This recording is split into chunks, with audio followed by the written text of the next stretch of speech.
Sabi ni Boss BN Mark, paturo daw ng hybrid attack sa TH11.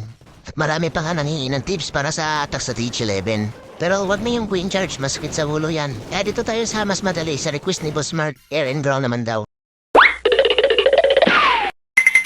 At ito na nga unang troops na madaling gamitin dito sa attack ko. Mas Baby Dragon, pati yung backup, Baby Dragon pa rin. At ito nga yung ongoing war namin at Philippine clan pa ngayon na kalaban. At ito na nga yung base na ginamitan ko ng Mas Baby Dragon. Masyadong luma na nga yung ganitong defense kaya pwede na siguro palitan. Naka-fireball nga pala si Wardell dito kaya binibilang ko muna mga defense na mas malapit kay Wardell para gamitan ng Envy. At yung Eagle Artillery nga yung punteriya ko dito. Para matanggal na nga yung Clan Gasel, yung Expo at ibang defense na nakapalibot sa Eagle.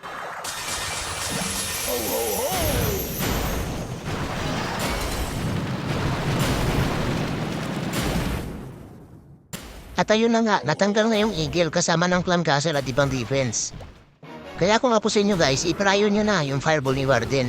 Dahil napakalaking value talaga ang may bibigay pag ginamit nyo to sa war. Tapos dito, nilapag ko na nga yung Queen para gamitin na yung malaking panat.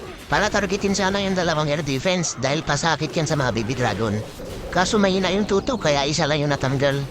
At dito, may tala nga akong 5 bat spell para suporta na rin sa mga Baby Dragon.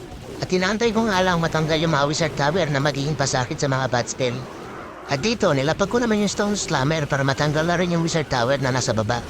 Kaya anong isa na lang yung Wizard Tower na naiwan, sa ako na nilapag yung mga bad spell para sila na lang yung uubo sa mga ibang defense na naiwan.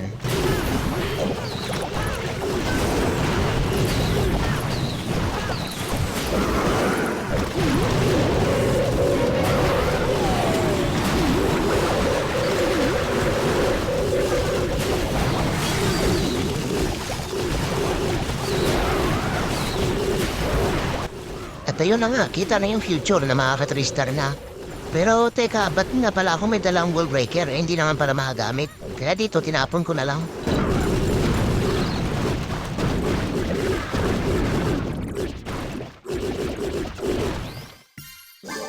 At dito na nga tayo sa second attack na mas madaling gamitin kaysa dun sa una. 5 taong bato mayong ginamit ko dito. At yung backup, taong bato pa rin. At request nga to ni Boss Francis. At dito ko nga ginamit sa base na kaka-TH12 pa lang. At ito nga yung base niya. Naka-fireball na uli si Warden dito. At yung punteriya ko, yung air defense.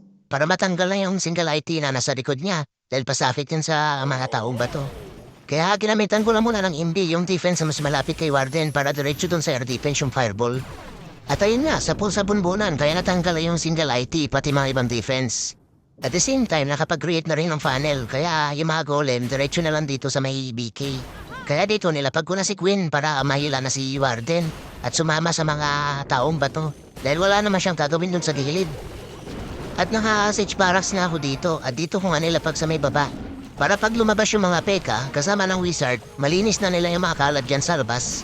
At dahil sa maipagkahap na si BK at baka iikot pa sa labas, kaya natrap muna ako ng 2 wizard para matanggal na yung mga buildings na nasa labas at si BK didiretso dun sa loob para hindi naman sayang yung equip boots niya.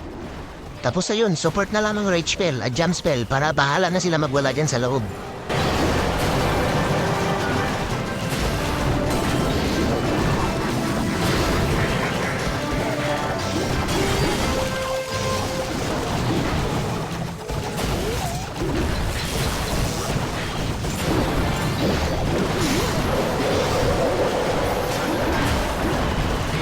Dito nga, nagbida-bida na naman si BK. Akala ay mas matigas pa sa mga taong bato. Kaya nauna pa doon sa may enemy queen. Kaya ang nangyari, nabaliwala lang yung jump spell dahil na-activate na yung equip booth ni BK. Kaya minsan ang sarap batukan ito ni BK eh. Pero buti na lang kita na yung future na mga ka-3-star. Pero teka, ano palang gagawin ko dito sa mga spell ng mga tiyanak? Eh, hindi na rin pala makagamit. Kaya dito, nag-scout muna ako kung saan ko pwede gamitin. At dito ko na nga lang nilapag sa loob kasama ng rage spell para makulong na sila dyan. At bahala na nga sila dyan magwala sa loob para makalabas. At ayun na nga, naka 6-pack gamit yung Baby Dragon at mga taong bato.